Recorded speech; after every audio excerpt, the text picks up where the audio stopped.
Okay, tip number 10, we're going to talk about compromise. Now, if compromise is hard for you, maybe you don't even know if it's hard for you, but if it is, you're going to have to start before you get into these conversations. And you can start in little bitty exercises, like on a daily basis. If one person makes the coffee all the time, maybe you step up and make the coffee once in a while. If another person makes the bed all the time, then maybe the other person steps up and makes the bed once in a while. Instead of leaning really heavy one way or the other, I pick up the kids all the time, you start dinner all the time. Maybe I'd hope that you could pick up the kids on Friday. Or while I pick up the kids, are you good starting dinner? Those are the kind of things that add compromise as a normal part of everyday life. Then when you get to the heavy conversations, compromise seems to be more of a natural thing.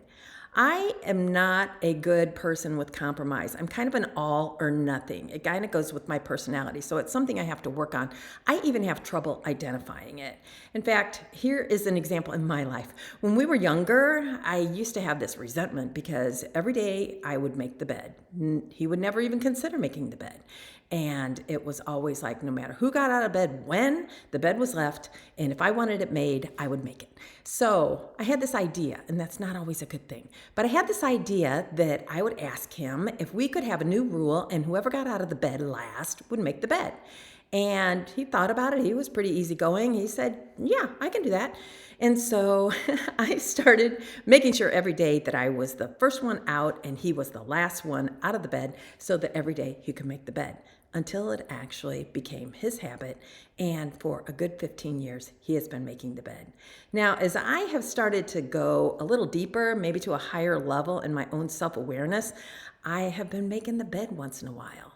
And he will even say, hey, making the bed is my job. But is it his job?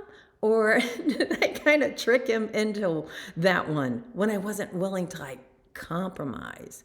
So a compromise in a conversation is listening, like we talked about in the last session, not having to be right, not having to have the other person be wrong, but listening to what they're saying, thinking maybe this could be something that I could work towards or work into what I think has to be, not having to be right, not having to have my way, but meeting in the middle.